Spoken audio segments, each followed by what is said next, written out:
Halo nakama, selamat datang di channel Kutu Komik. Kali ini gua akan membahas karakter yang kalian mungkin sudah kenal, sang penembak jitu yang bernama God Usopp, aka Shokugeki. Saat ini pembaca manga One Piece sudah berada di arc Elbaf yang telah digarap selama 24 tahun di dunia nyata, dan Usopp menjadi bahan kritikan banyak orang terkait karakternya. Banyak yang mengatakan Usopp adalah salah satu kru topi jerami terlemah dan terus-menerus dipandang rendah karena kurangnya kekuatan dibandingkan dengan rekan-rekan lainnya yang sangat kuat. Perannya dalam kru adalah menjadi karakter pendamping komedian yang penakut, dan kadang-kadang juga menjadi penembak jitu yang memberikan dukungan pada kru. Namun peran sederhananya bisa berubah dengan munculnya arc Elbaf, dan peluang besar bisa muncul, di mana dia bisa menjadi lebih kuat dan lebih berguna bagi krunya. Dalam video kali ini, gue akan berbicara tentang cara-cara di mana Usopp bisa menjadi sangat kuat dan koneksi apa yang bisa diberikan Elbaf untuk meningkatkan kemampuannya. Arc Elbaf. Arc ini adalah alur cerita yang telah lama ditunggu-tunggu oleh banyak penggemar, dan semuanya dimulai di Little Garden, ketika impian Usopp untuk menjadi pejuang laut yang pemberani terwujud sepenuhnya saat menyaksikan pertarungan Dory dan Brogy. Dia ingin menjadi seperti mereka dan pergi ke Elbaf.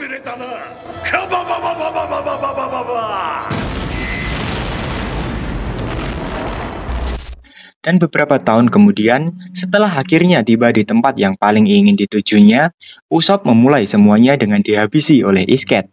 Dan lebih parahnya lagi, Luffy menegurnya. Pada momen itu saja sudah bisa membuat pembaca jengkel. Dari apa yang gue lihat atau dengar, orang-orang sudah kehilangan harapan akan perkembangan Usopp. Namun bagi gue nggak melihat adanya masalah akan hal itu. Faktanya, itu adalah latar yang sempurna untuk pengembangan karakter Usopp, yang akan berakhir di akhir cerita ini. Bagiku, Usopp selalu terlihat seperti seorang yang penakut, cemas, dan rendah diri. Sejak pertama kali diperkenalkan, karakternya selalu tentang mengatasi pikiran dan rasa tidak amannya. Dia adalah satu-satunya anggota kru dengan mimpi yang masih ambigu berdasarkan apa yang dia pikirkan dan rasakan sebagai pejuang laut yang pemberani. Yang lucunya menurut gua adalah Usopp memang pemberani. Dia hanya tidak berpikir dia itu pemberani. Ada kemungkinan dia bisa terus dipukuli sepanjang cerita dan berakhir dengan perasaan bahwa dia tidak banyak berubah, yang akan membuat orang-orang marah. Para fans berharap dia akan memiliki perubahan 180 derajat dalam kepribadiannya dan menjadi lebih dewasa.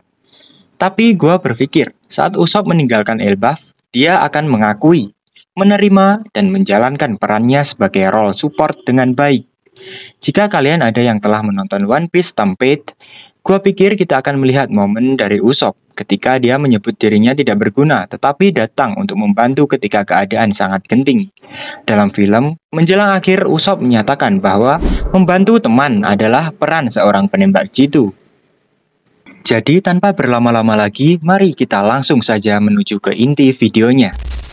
4 kemungkinan rute pengembangan kekuatan Usopp.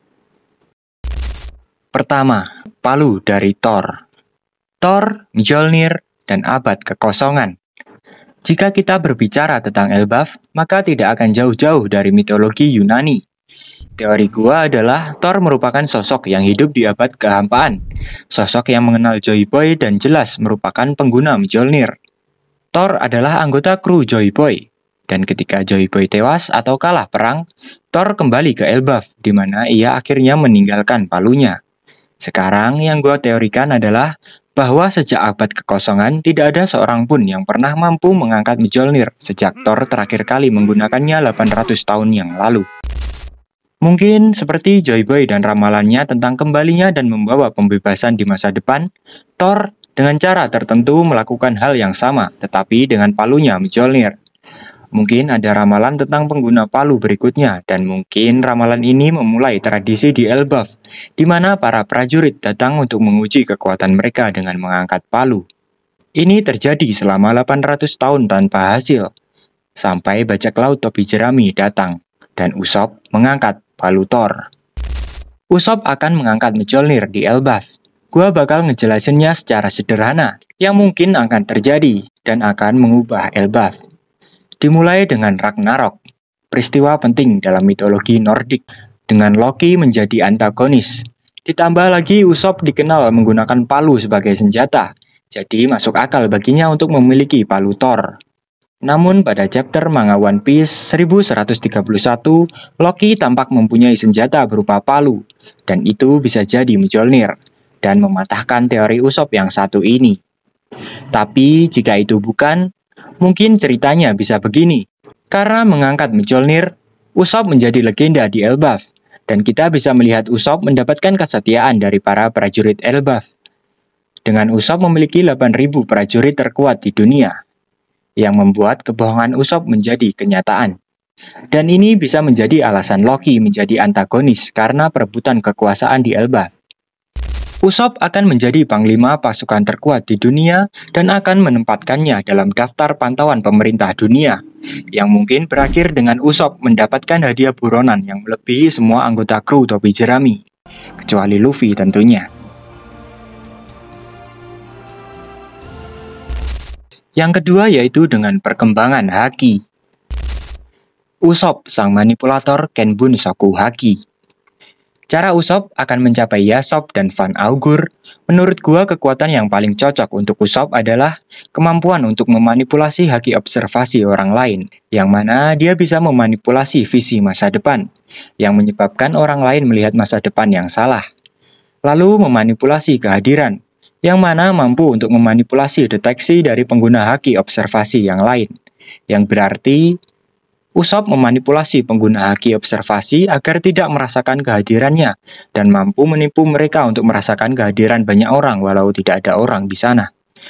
Dan juga memanipulasi penginderaan kekuatan orang lain yang membuat aura orang lain tampak lemah padahal sebenarnya mereka kuat, dan membuat aura orang lain tampak kuat padahal sebenarnya mereka lemah. Gua pikir ini akan sangat cocok untuk karakter Usopp. Usopp adalah tipe orang yang sangat bergantung pada tipu daya, kebohongan, dan manipulasi untuk bisa lari, bersembunyi, atau menang dalam pertarungan. Dan kekuatan yang lebih baik dan lebih cocok untuk Usopp adalah kemampuan untuk memanipulasi haki observasi orang lain. Mirip dengan Shanks yang mendapatkan julukan pembunuh haki observasi, Usopp akan menjadi manipulator Kenbun Soku Haki. Dan kekuatan ini mungkin akan sangat membantunya dalam pertempuran di masa depan, melawan Van Augur yang merupakan pengguna buah iblis Wapu Wapu no Mi, yang memungkinkan dia dan rekannya berteleportasi dari tempat satu ke tempat lainnya. Dengan ini kita mungkin bisa melihat Usopp menjadi salah satu pengguna haki observasi terkuat di One Piece.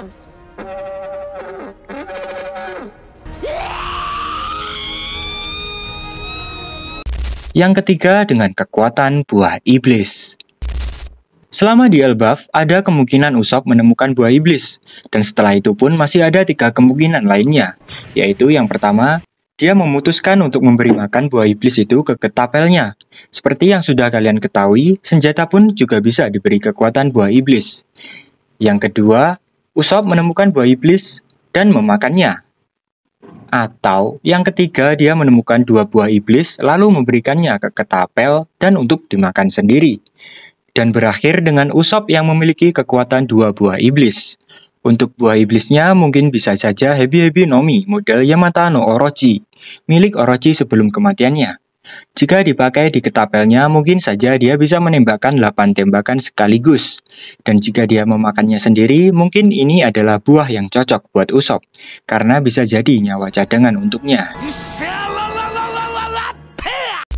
Dan yang terakhir, yang keempat adalah senjata dari Apollo. Usopp adalah bayangan Luffy, yang sekarang ini sudah menjadi kiasan yang umum namun tidak disadari. Di One Piece, Usopp selalu menjadi bayangan Luffy. Kadangkala dalam serial tersebut, Usopp dan Luffy mengalami situasi serupa yang berakhir dengan hasil yang serupa juga. Dengan perbedaan utama terletak pada jalan yang mereka ambil untuk mencapai hasil tersebut. Seperti misalnya, Luffy meninju Celestial Dragons dan membuatnya pingsan. Sementara Usopp jatuh di atas Celestial Dragons dan membuatnya pingsan juga. Yang kedua, bounty pertama Luffy adalah 30 juta dan akhirnya dia mendapatkan 500 juta. Sementara bounty pertama Usopp adalah 30 juta dan sekarang dia sudah mencapai 500 juta. Selain itu, Usopp yang ada di belakang poster bounty pertama Luffy pasti juga berarti sesuatu. Yang ketiga, Luffy menjadi dewa pembebasan sejati di Wano, sementara Usopp menjadi dewa pembebasan palsu di Dressrosa. Lalu Usopp melakukan pose nikah yang sama seperti Luffy selama tarian api unggun di Arc Skypiea. Ini mungkin hanyalah daftar singkat yang dapat gua pikirin. Intinya Usopp adalah bayangan Luffy. Kondisi yang sama, jalan yang berbeda, hasil yang sama. Seperti yang gua bilang sebelumnya, kadang-kadang dalam serial tersebut, Usopp dan Luffy mendapati diri mereka dalam situasi serupa yang berakhir dengan hasil serupa, dengan perbedaan utama terletak pada jalan yang mereka ambil untuk mencapai hasil tersebut. Jadi dengan mengingat hal itu, gue yakin sesuatu yang sangat mirip dengan Luffy akan terjadi pada peningkatan kekuatan Usopp. Kita semua tahu pose Usopp di Skypiea saat dia melakukan pose nikah dengan Luffy. Gua berteori bahwa Usopp akan mendapatkan kekuatan yang terkait erat dengan Dewa Matahari, yaitu Dewa Matahari Yunani, Apollo. Usopp dan Dewa Matahari Yunani, Apollo. Apollo dikenal sebagai Dewa Matahari dan Cahaya, tetapi ia juga Dewa Puisi, Penyembuhan, Musik, Wabah, Pengetahuan, Ketertiban, Ramalan, Keindahan, Pertanian, dan Panahan. Apollo dirancang untuk menjadi perpaduan sempurna antara keunggulan dan kebajikan moral, harmoni, moderasi, dan akal sehat yang dipersonifikasikan. Seperti yang kubilang tadi, Apollo telah dikenal sebagai Dewa Matahari Yunani. Alasan mengapa gua bikin hubungan antara Apollo dan Usopp adalah karena ada banyak hubungan yang sangat jelas di sini. Antara Usopp dan Apollo, terdapat hubungan yang sangat jelas antara keduanya. Yang pertama dan juga yang sangat jelas yaitu ramalan dan panahan. Meski dicap pembohong, tapi kebohongan Usopp seringkali menjadi kenyataan di masa mendatang, yang menjadikan dia seperti peramal. Dan kalau soal panahan, gua nggak perlu menjelaskannya lebih jauh. Yang kedua, pertanian. Bro menggunakan tanaman sebagai senjata.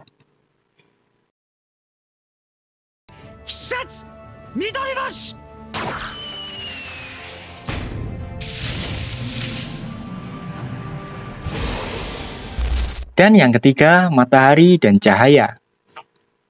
Dia adalah bayangan Dewa Matahari Luffy, seperti penjelasanku tadi di awal. Luffy dan Usopp pencuri matahari. Seperti yang gue bilang sebelumnya, Usopp dan Luffy mendapati diri mereka dalam situasi serupa, yang berakhir dengan hasil serupa dengan perbedaan utama terletak pada jalan yang mereka ambil untuk mencapai hasil tersebut. Mari kita mulai bicara tentang kekuatan yang akan datang dari Mother Flame. Gua rasa Mother Flame merupakan bagian terakhir yang dibutuhkan Luffy untuk menguasai buah iblis Dewa Matahari Nika secara penuh. Sehingga itulah mengapa gua yakin hal itu akan terjadi di alur perang terakhir. Gua tahu tentang teori yang menyatakan bahwa Luffy akan memakan Mother Flame, dan gua sepenuh hati percaya itu mungkin akan terjadi. Namun gua juga percaya kalau Usopp akan mendapatkan sepotong Mother Flame juga. Sementara Luffy memakan bagian utama Mother Flame, Usopp entah bagaimana akan menemukan dirinya memiliki pecahan dari api tersebut. Senjata Usopp, Kabuto, akan memakan pecahan Mother Flame. Dalam mitologi Yunani, senjata Apollo sebagian besar berbasis panahan.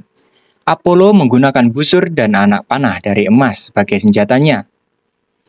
Yang gue percaya bisa terjadi adalah ketika senjata Usopp Kabuto memakan pecahan tersebut, senjata tersebut akan berubah menjadi emas, seperti senjata Apollo, menjadi apa yang gue sebut Golden Kabuto. Jadi itulah teori gua tentang cara penguatan karakter Usopp di Arc Elbaf ini. Jika kalian punya pendapat yang berbeda atau saran buat gua, silakan berikan komentar kalian di bawah. Dan kalau kalian suka videonya, jangan lupa like dan subscribe. Sampai di sini dulu video kali ini. Salam hangat buat para nakama. Jangan batasi imajinasi kalian. Ingat. One Piece は実在する